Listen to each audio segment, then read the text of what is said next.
Oaths are of two types, which are in reality four. Awareness of Tuma is of two types, which are in reality four. Trances on the Sabbath are of two types, which are in reality four. Appearances of the desirous affliction are of two types, which are in reality four. I'm sorry, I have to take this cat out of here before he makes us all crazy. All right, buddy. Here you go. Hit the road, Jack. Whenever there is awareness in the beginning and also an awareness at the end and unawareness in between, he is liable to a variable sin offering. If there was an awareness in the beginning, but there was no awareness at the end, the he-goat, which is sacrificed inside, and Yom Kippur suspend punishment until he becomes aware of it and brings a variable is sin offering.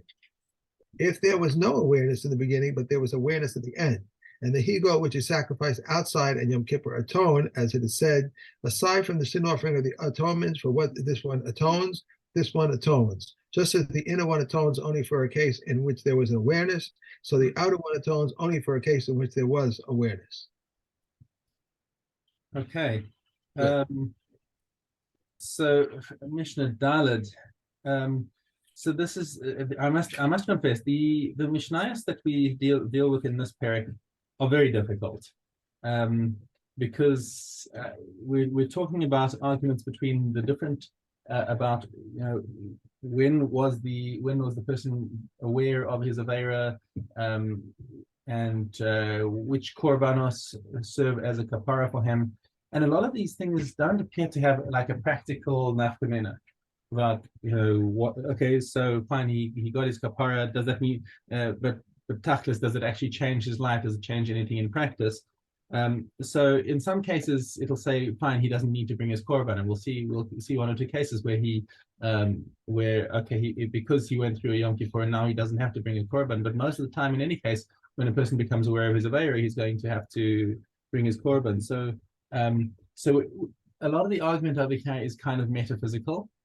Although it's kind of metaphysical, like did he get his kapara, didn't he? But it doesn't actually mean okay, he can do something, he can't do something, he must do something. Although let's take it in the Mishnah and see what practical differences there are, or if it's just knowing that a person got a kapara. So Mishnah Dalet says, "Al she'ein ba yadia." Person had no knowledge of his avera, not at the beginning, not at the end. He did an avera, and he has no idea about having done it. Seirei harigalim v'seirei Rosh Chodashim mechaprem divrei Rabbi Yehuda. So Rabbi Yehuda says that the seir, that so every Rosh Chodesh and every Yom Tov, there's a seir chad as a chatas. Okay. So that gives a kapara, says Rabbi Yehuda. Rosh Chodesh and Yom Tov gives a kapara for people who aren't even aware that they did an avera, not the beginning, not the end. Rabbi Shimon Omer Seirei Harigalim Mechapim. So Rabbi Shimon says that it's only the Yom Tov Seirim that do the kapara, but not the Rosh Chodesh ones. Okay, so if Rosh Chodesh isn't mechaper for that, remember it's called a chata, so it's got to be mechaper for some sort of a chait. So what is Rosh Chodesh for? Ala tahor she'achal is a tameh. Okay, so this is talking about a different category of averas where a tahor person ate tameh kodshim. Okay, up until now with the korban oliver yored, we've been talking about a tameh person who ate kodshim. Right. That makes him kind of an oliver yored. If a tamei person ate kodshim, or if he went into the azara. But yeah, we're talking about a person who was tamei. A person who was tahor, but he ate kodshim that he thought was tahor, and really it was tamei. So that doesn't give you a korban oliver yored, eating tamei kodshim. But Mazid is a whole different story then. Mazid is a different story. You get lashed for that. Right. Okay. Okay. Okay. Rabbi Meir Omer. Okay, so we've seen Rabbi Yehuda who says that Rosh Chodesh and Yom Tov are the same, and Rabbi Shimon who says that Yom Tov is mechaper for the tahor for the tamei she'achal tahor or whatever he went into the mikdash, and Rabbi Meir comes now and says Kol ha'seirim kapara san shava. It says all of the goats have the same kapara al tumas mikdash v'kodashav. He just says it's a general rule that that all of these goats have the same kapara. Now he sounds very much like Rabbi Yehuda. Is the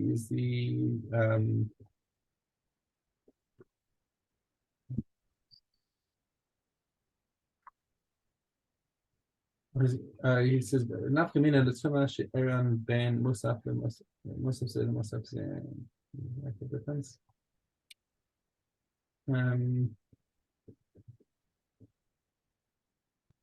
That's what we know. Tole al sheyesh ben l'dia b'kutubah b'hem b'yudah b'sof.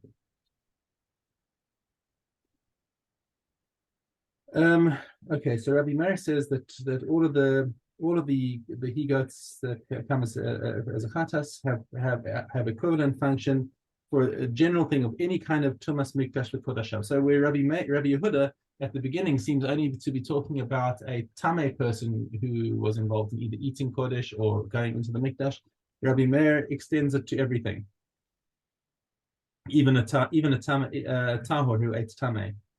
Okay. Haya Rabbi Shimon Omer. So, what did Rabbi Shimon say? He said, Seirei Haroshe Chadashim. So, going back to his opinion, we already saw his opinion earlier, but we're mentioning it again. Seirei Haroshe Chadashim Machapim ala Tahor she'achal es tameh. So, Rosh Chodesh is for the tameh, for the Tahor ate tameh kodshim. The shel regalim machapim al she'ein ba'yedia lo b'tchila v'lo b'sof. And Yom Tov is where somebody went into the Mikdash tameh or ate tameh kodshim. Or he was tamei and he ate kodshim, but he was unaware of it. V'shel Yom Kippurim. Now, what does Yom Kippur do for us? L'chaper al she'ein ba'yedia b'tchila aval yesh ba'yedia b'sof. He says, but if somebody didn't know that he was tamei in the beginning, but he does know that he became tamei in the end, so there he says that is mechaper. It's mechaper for him even. So Yom Kippur is mechaper for him even when he knows at the end. Yeah. So how much time is there between the time that he realizes that he was unaware of an affair and then he realizes that he did something and he has to have atonement for this? He has to do something. How much time period can it be? 6 months, or it has to be within the week, or?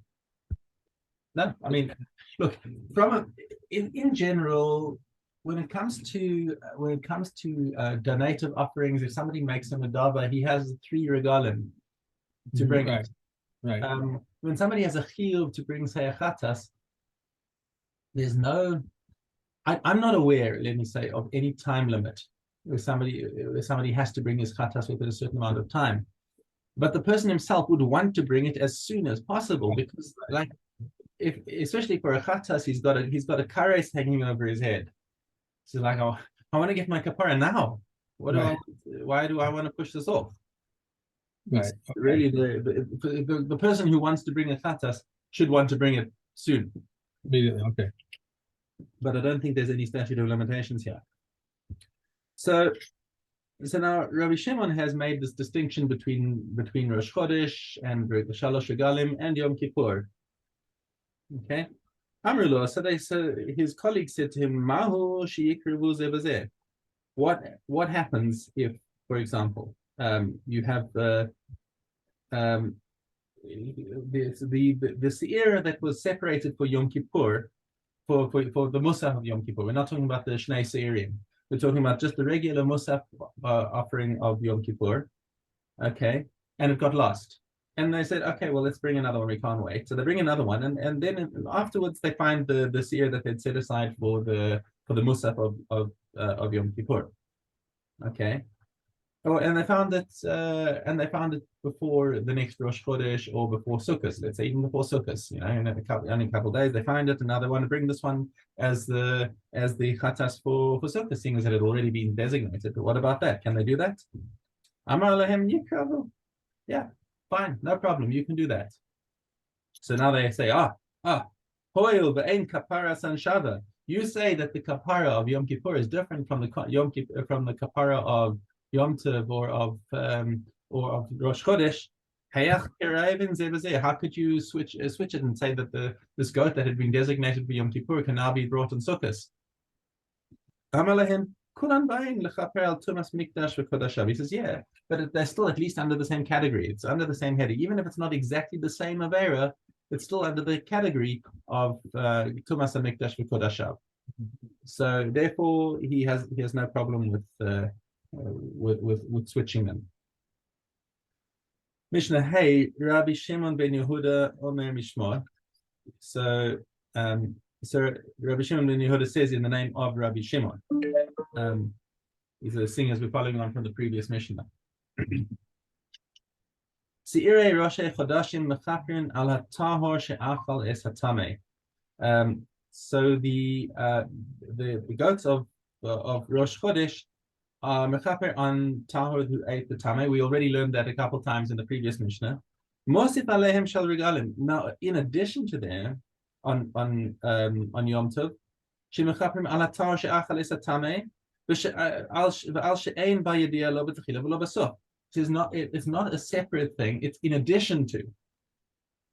So the Yom Tov has got a level above Rosh Chodesh because it also gives kapara for people who were tamei and went into the mikdash and didn't have any knowledge of it, not at the beginning and not at the end.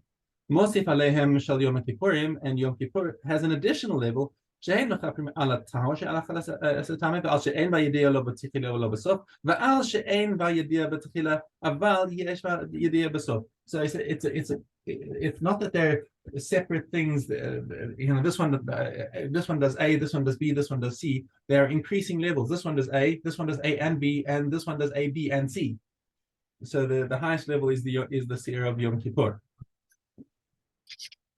Okay, Amrulo, and he reports the story that they said to Rabbi Shimon, or what about switching them around? Amr lehem hein. Amrulo, in kain yiyul shel Yom Kippurim krevin b'roshei chodashim. So he says he's reporting. So this whole Mishnah is a different version of what we learned in the previous Mishnah. So Rabbi Shimon ben Yehuda has got a different opinion of how it was learned. And he said, what is the debate that they had? The Chachamim said to him, okay, fine, let Yom Kippur im kain yushal Yom Kippurim krevin b'roshei chodashim aval heach shel roshei chodashim krevin b'Yom Kippurim. How could you use a goat that was designated for Rosh Chodesh for Yom Kippur, because seeing lechaper kapara she'ena shelah, because now it's supposed to bring a kapara that it wasn't originally designated for. Apparently, I would have actually had the argument the other way. I would have said, how can you bring something that has a high level of kedusha and bring it on a lower level of kedusha? But their argument is that this thing was originally designated only to be mechaper on A, which is tawar she'achal is a tameh, and now you want to bring it to be mechaper on extra things. How could you do such a thing? Okay, that's the argument on him. So he gives the same answer that we saw in the previous version. So just to clarify, Mishnah's Daled and Hay are basically talking about the same subject and the same debate, except Rabbi Shimon ben Yehuda is reporting the debate differently, saying the Rabbi Shimon's opinion was different than what you said, and the argument that they had a subtle difference from what you originally said. Okay. Mishnah Vav. Be'al zadon tumas mikdash v'kodashav. Okay, now what happens if somebody deliberately was matame? Right? He knew he was tameh and he walked into the mikdash. So now, Sa'ir Hanase Bifnim B'Yom Kippurim Mechaprim. Now this is talking about the Chatas Lashem. We have the Lashem or Azazel, the goat that gets offered inside, where the blood is sprinkled inside the Kodesh HaKodashim. That you need that on Yom Kippur and the whole of Yom Kippur to be Mechaper for somebody who deliberately was Matame in the Mikdash. Okay. Okay. Obviously, he has to have done teshuvah. You can't. It's not going to work if he doesn't do teshuvah. But somebody who was mazed and then he was chozeh b'teshuvah and he says, "Oh, I don't know what must I do with this?" And okay, so just be around for Yom Kippur and let the avodah of the kohen give a chaper for you. Ve'al shar averos shebetorah, any other avera that's in the Torah, hakalos v'chamoros, whether lenient or stringent, hasdonos v'shagagos, deliberate act or careless act, hoda v'lo hoda, whether he knew or didn't know, aseh v'lo taseh, an act, a positive or a negative commandment, karesos or misos, something that he did that's chayiv kares, something he did that even he's chayiv misos based in. Sa'ir hamishtalech mechaper, and that's what the Seir Azazel is for. That carries all the rest of the averas into the midbar, and it's mechaper on all of those things. Okay. Okay. Not so easy. Yeah, it was a complicated one today. All right, let's go, Marcos. Where are they exiled? To the cities of refuge on the three of the other side of the Jordan, to the three on the land of Canaan. As it is said, 3 of the cities you shall place on the other side of the Jordan, and 3 of the cities you shall place in the land of Canaan. As long as the 3 in Eretz Yisrael were not yet chosen, the 3 on the other side of the Jordan did not afford refuge. As it is said, there shall be 6 cities of refuge until all 6 of them afford refuge simultaneously. Direct roads were laid out from one to another, as it is said, prepare the way for yourself and divide into 3 parts. They would appoint for them 2 Torah scholars so he should not kill him on the way, and they would speak to him, Reb Meir says, and he too would speak for himself, as it is said, and this is the matter of the redemption, murderer. Reb Yossi ben Tzadok says, to begin with, both the unintentional and the intentional murderers have hastened to the cities of refuge, and the court summons and brings him from there. Whoever is found in the court to be liable to the death penalty, they execute. And whoever is found not to be liable to the death penalty, they free. Whoever is found to be liable to exile, they return him to his place, as it is said, and the congregation shall return him to a city of refuge.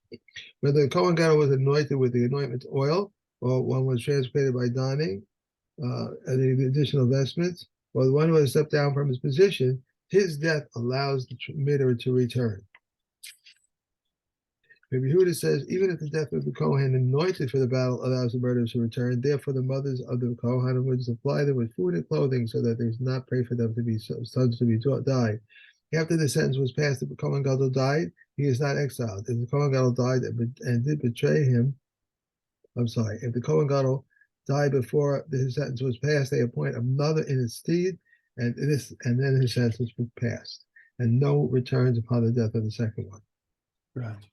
Okay. Basra, the Gimel.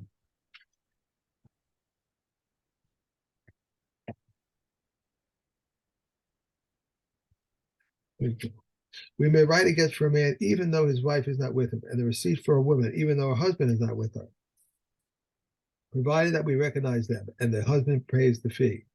We may write a document for a borrower even though the lender is not with him, but we do not write for a lender unless the borrower is with him. Borrower is with him, and the borrower pays the fee. We may write a document for a seller even though the buyer is with him, but we do not write a buyer for a seller unless the seller is with him and the buyer pays the fee.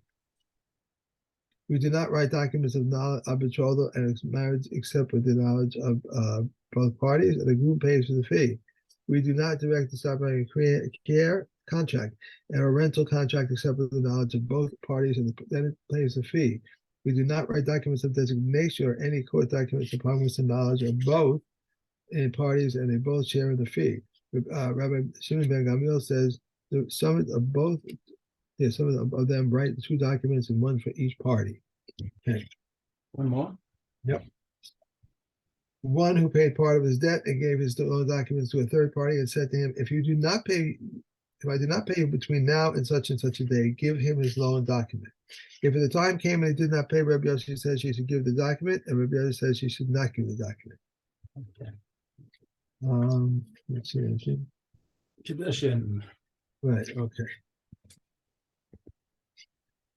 And we have Kedushin.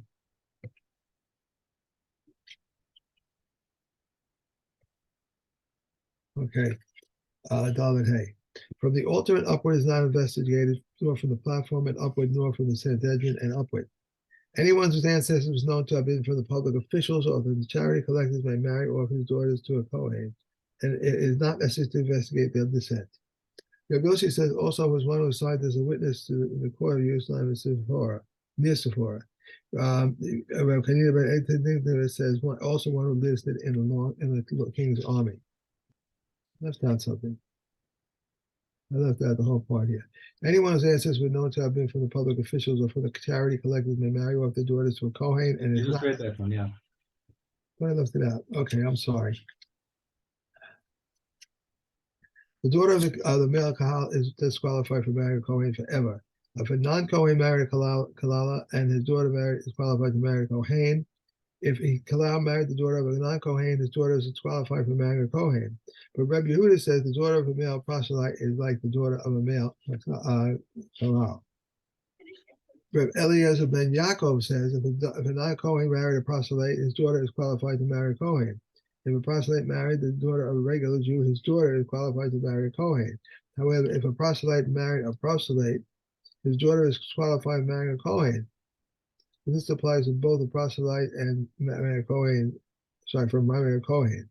This applies to both a proselyte and freedmen, even though until 10 generations, unless his mother is of Jewish descent. If Yossi says that even if a proselyte married a proselyte, his daughter is qualified to marry a Kohen. Right. One who saves the son of That's man. it, we're done.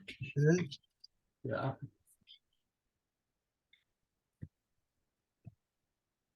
Rosh Hashanah. So Al Zion.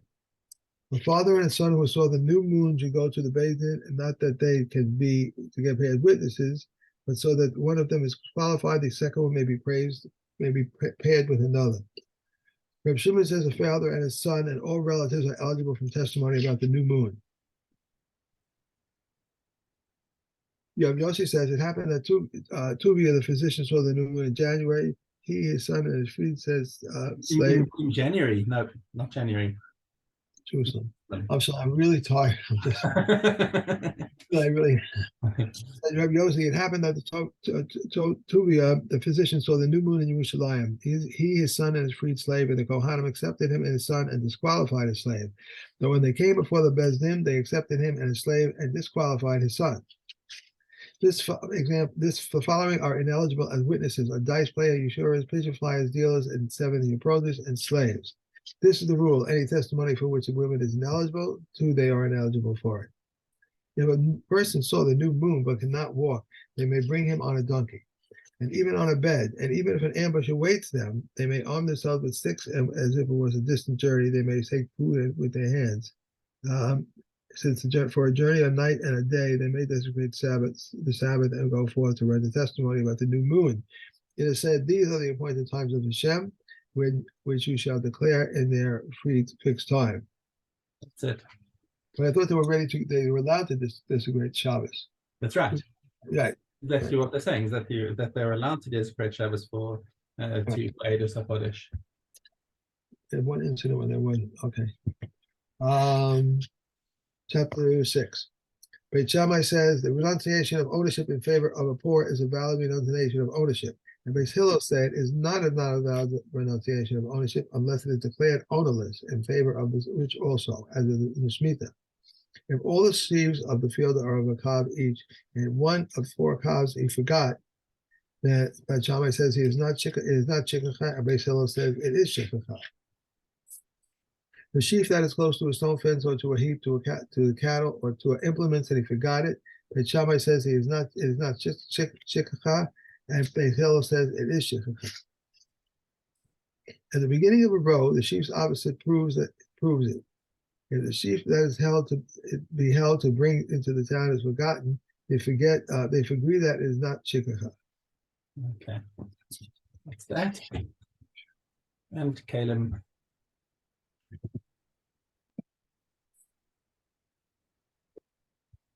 Okay, we have Al Zion. Walled city, right? Mm-hmm. Walled cities are holier than in it. Walled cities are holier than it, in that Mitzurim are sent out of them, and a corpse may be carried within these cities, until they desire. Once it has been taken out, it may also be brought back. Within the walls is holier than they. And in that we may eat Kedoshim, Caleb and Misa Shani there. The Temple Mount is holier than it, and the Zavam and Zavos needles and women who gave given birth are not permitted to enter there. Akel is holier than it, and the non-Jews, the people contaminated in corpse tumor, are not permitted to enter there. The women's court is holier than an Teli Yom, and is not permitted to enter there, but they are not obligated to bring a katav offering for entering it. The Israelite court light is holier than it is on Mechosar, Kippurim. It is not permitted to enter there, that they are obligated to bring katas offering for entering. The Kohen's courtyard is holier than it in that the Israelites are not permitted to enter there except when they are needed, and leaning for slaughtering and for waving. Between the lulav and the altar is holier than it. The Kohen and blemishes are in untrimmed hair may enter there. The Hekel is holier than it, in that one whose hands and feet are unwashed may not enter there. The Holy of Holies is holier than they, in that no one may enter there except the Kedoshim Gedoli, and Yom Kippur at the time of the service. Rabbi Yossi said, with regard to five matters, the area between the Ulam and the whole altar is on a par with the Hekel, and that those with blemishes have scattered hair, or those who have drunk wine, their unwashed hands and their feet, may not enter them, and they must remove themselves from the area between the ulam and the altar when the incense is burned. Okay. Okay. About to go to sleep? Yeah, you want to go to sleep? Go for it. Get my head back together. Oh my gosh. Have a great day. I'll see you, Miss. You could probably be post tomorrow, right? We'll see. Okay. All right, we'll see. I'll say. We will have a good